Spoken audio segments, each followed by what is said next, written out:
When an avoidant realizes you might leave, it rarely looks like a movie scene. It looks like a shift in their nervous system. It looks like a sudden increase in attention, a sudden softness, a sudden hunger for contact. They start checking your tone. They start asking questions they never asked. They start appearing in ways they were too busy to appear before. And if you are anxious, this moment can feel like relief, like proof, like finally. But I want to slow this down, because this moment is one of the most dangerous moments in the entire dynamic. Not because it is bad, but because it is confusing.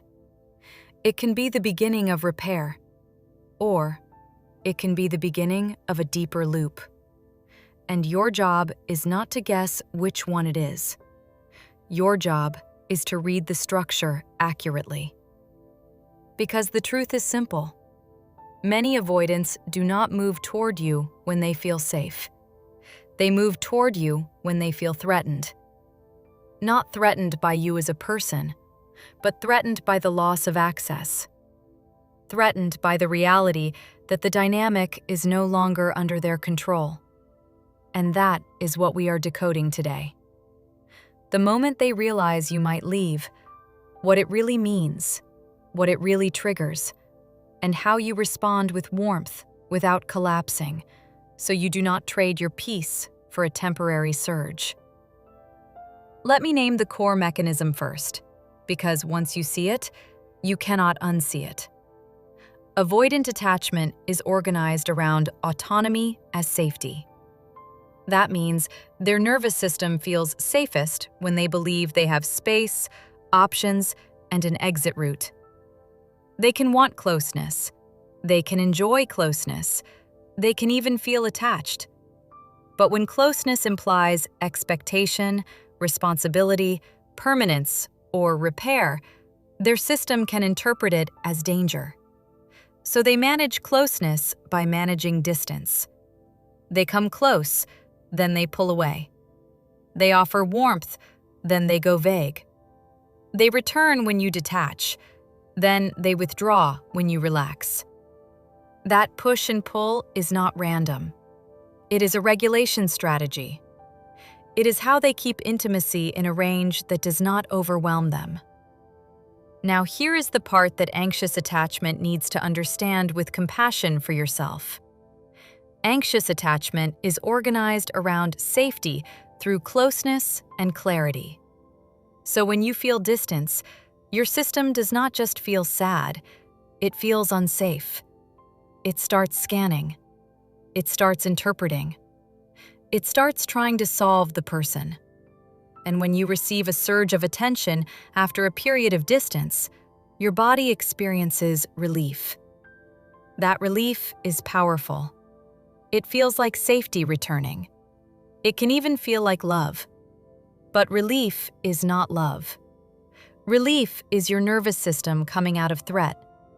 And if your relief comes from the same person who created the threat, your brain bonds harder. That is intermittent reinforcement, one of the strongest bonding mechanisms there is. So when an avoidant realizes you might leave and they surge toward you, the anxious system is at risk of mistaking a threat response for a choice. This is why so many people get pulled back in right at the moment they were starting to become free. So let us define the moment. What does it mean for an avoidant to realize you might leave? It usually does not mean you announced it. It means your behavior changed. Your availability shifted. Your chasing stopped. Your energy became quieter. Your nervous system stopped performing. You stopped smoothing. You stopped initiating. You stopped filling silence. You stopped offering partner benefits without being chosen. And the avoidance system, which has been calibrated to your presence as a constant, registers the change as a loss of regulation. Suddenly, they cannot access you the same way. Suddenly, they cannot assume you will still be there after the next withdrawal. Suddenly, the escape hatch they built into the dynamic does not feel like safety. It feels like risk. And that is when they notice you. Not because they never cared before, but because the system did not need to mobilize before. You were still within reach. You were still orbiting. You were still available. This is why the moment they realize you might leave is not automatically romantic. It is a data point. It tells you what motivates their movement. Now, I want to make this real with 3 scenes you have probably lived. Scene 1 is the quiet pullback. Nothing dramatic happens. You just stop. You stop being the one who carries the connection. You stop sending the follow-up text. You stop turning their silence into your problem. You stop making it okay. And you can feel it. They start hovering. They watch your stories when they never did. They send a casual message. They like something. They ask a question that is designed to reopen the thread. If you respond with full warmth and full access instantly, the system learns something. It learns that you can be kept with minimal effort. It learns that threatened access works. It learns that a small surge restores the old dynamic. Scene 2 is the moment you set a standard. You do it calmly. You say something like, "I enjoy what we have, and I am not asking for intensity, I'm asking for clarity and consistency that matches how we are acting. If you are not ready, I respect it, but I will step back." You did not threaten. You did not punish. You just made the structure honest. And suddenly, the avoidant energy shifts. They get emotional. They get tender. They offer future talk. They say they are scared. They say they do not want to lose you. They say they have never felt this way. If you are anxious, your body wants to melt. But again, your job is to read the structure, not the speech. Scene 3 is the almost ending. You actually start moving on. Not with a performance, not with a show, but internally. Your nervous system lets go of the fantasy. You stop waiting. And you can feel it. They return with intensity. They want to see you. They want closeness. They want reassurance. They want you back in the role of regulator. And this is where people lose years. They interpret the intensity as love when it is often a control response to the loss of control. Let me be very precise. Control does not always mean manipulation. Sometimes control is unconscious. It is a nervous system trying to reestablish a familiar dynamic because unfamiliar feels unsafe. So, when an avoidant realizes you might leave, their system may attempt to restore the familiar arrangement. They may not be trying to harm you, but the impact on you is the same if you return without changes, because then the loop becomes stronger. You learn that leaving is the only thing that gets love. They learn that love is only required when they might lose access. And now, your relationship is regulated by threat, not built by choice. So what do? You do not become cold. You do not punish. You do not block to prove a point. You do not play games. You do something much harder and much more stabilizing. You practice warmth without collapse. That is the core skill. Warmth without collapse means you can receive their movement without giving back your nervous system. It means you respond kindly, but you do not flood them with access. It means you do not return to overfunctioning. It means you let their consistency prove itself over time, because the only thing that matters is whether the surge becomes a pattern of repair, or whether the surge is a single event designed to reset the cycle. So here is the first filter. What triggered their movement? Did they move toward you after you expressed a need? Or did they move toward you only after you removed access? If they only move when you remove access, you are not being chosen. You are being managed. Here is the second filter. Does their movement include responsibility? Responsibility looks like naming what happened without blaming you. Responsibility looks like repair. Responsibility looks like consistency. Responsibility looks like actions that reduce uncertainty. Not intense words, not emotional speeches, not promises of later. Third filter. Do they tolerate your reality? This is the biggest one.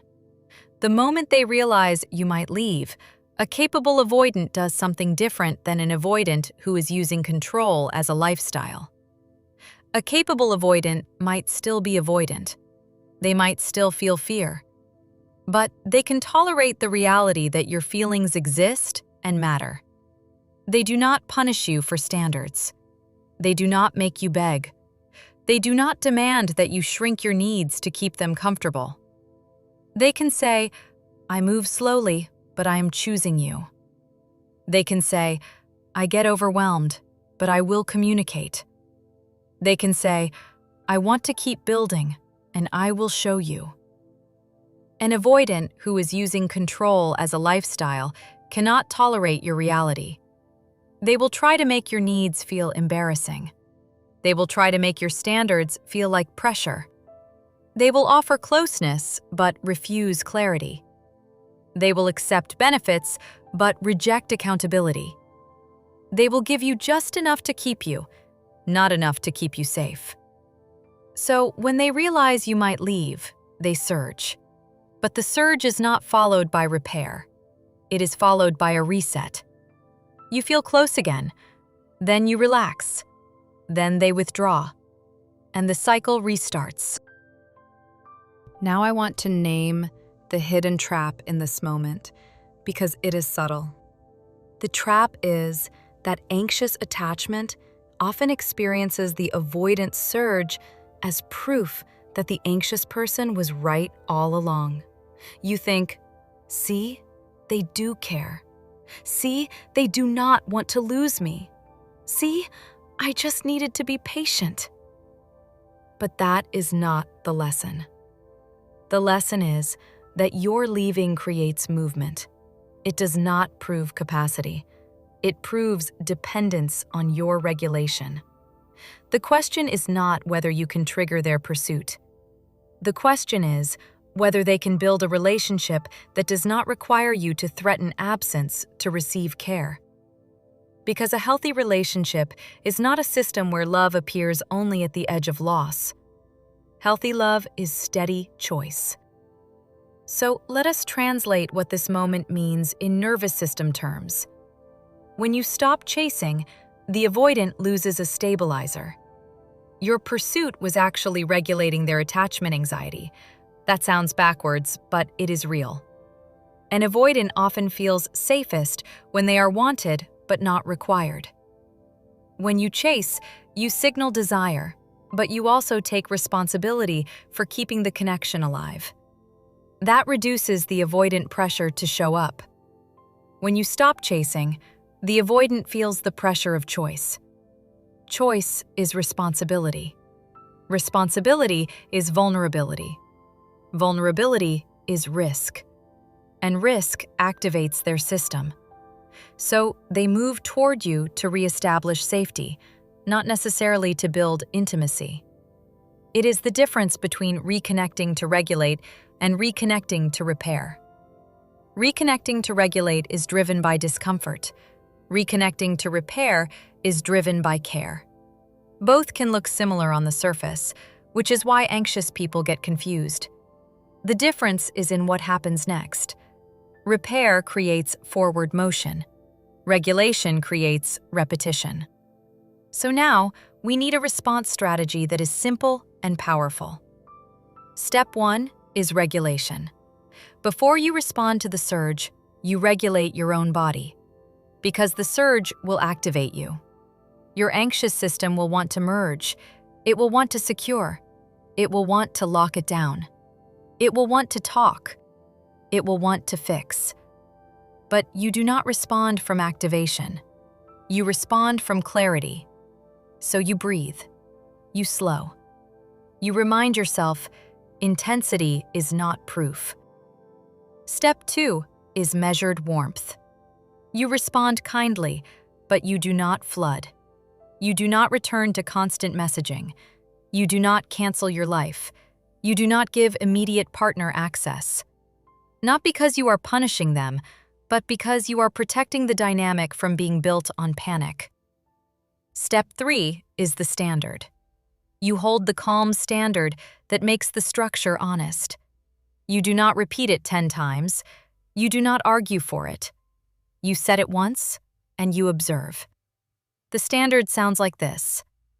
I like you, and I enjoy what we have. I am not asking for intensity. I am asking for clarity and consistency that matches how we are acting. I am not available for partner-level closeness without being on the same page. If you are not ready, I respect it, but I will step back. That sentence is not a threat. It is a boundary that creates reality. It tells the avoidant system, closeness is available, but it must be paired with responsibility. It tells the anxious system, I will not abandon myself to preserve access. Now, here is the part avoidant listeners need to hear, because this channel holds both sides. If you are avoidant and you surge when someone might leave, but you withdraw again when you feel safe, you are training the other person to become anxious. You are teaching them that intimacy equals uncertainty. You are teaching them that closeness can be punished with distance. You are teaching them to monitor you instead of trust you. If you care, you do not need a grand commitment. You need one small repair. One sentence that signals choice. One consistent behavior that reduces uncertainty. You can say, I like you. I move slowly. I am overwhelmed sometimes. But I am choosing you, and I will communicate. That is not a prison. It is honesty. And it is what prevents the other person from spiraling. Now, let us talk about the moment you might be tempted to do the wrong thing. The wrong thing is to interpret their surge as the finish line. The right thing is to interpret their surge as the beginning of the test. And I do not mean test like games. I mean test like reality. The question is, can this person tolerate a relationship structure that includes your standards? Can they tolerate repair? Can they tolerate your emotional world as real? So here is what you watch for in the next 2 weeks. Do they keep showing up when they no longer feel threatened? Do they keep showing up after you return warmth? Do they keep showing up when the novelty of the surge wears off? Do they initiate? Do they follow through? Do they make plans? Do they repair small ruptures? Do they communicate space instead of disappearing? Those are capacity signals.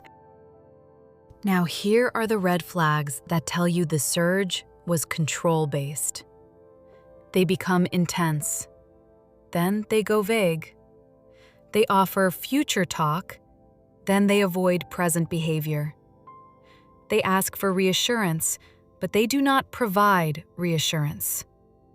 They want you back in full access, but they resist clarity. They frame your boundaries as punishment. They say you are cold because you are measured. They say you are changing because you are no longer collapsing. That is the hidden contract resurfacing. The hidden contract is the idea that your closeness means you owe them access, even if they do not choose you clearly. When you start leaving, the contract feels threatened, so they surge to reestablish it. And this is why your measured warmth is not cruelty. It is self-respect. It is the only way to prevent your nervous system from being trained by panic cycles. Now I want to give you a simple map so you can stop overthinking. There are 3 versions of the moment they realize you might leave. Version 1 is the wake-up. This is the best case. They realize they have been taking you for granted. They feel regret. They feel responsibility. They do not just want access, they want repair. In this version, they move toward you and then their behavior changes over time. Not perfect, but different. More consistency, more communication, less disappearing, more ownership. Version 2 is the grab. This is the most common. They feel you slipping. They surge to pull you back. They restore contact. They restore closeness. Then, once you are back, they relax and withdraw. This version keeps you stuck because it feels like love, but functions like regulation. Version 3 is the collapse. They realize you might leave, and they react with anger, coldness, blame, or disappearance. This version reveals low capacity. It reveals that your autonomy threatens them, and they cannot tolerate it.